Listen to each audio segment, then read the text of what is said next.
आज आपण बनवू घरगुती हेल्दी पावभाजी. पावभाजीला लागणारे जिन्नस: फ्लॉवर, गाजर, मटार, बटाटा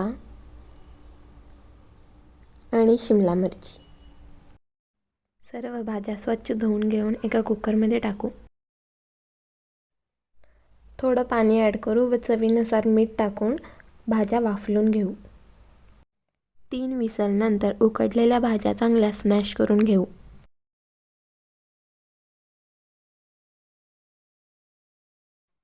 एका पातेल्यामध्ये 2 टेबलस्पून ऑइल ओतू.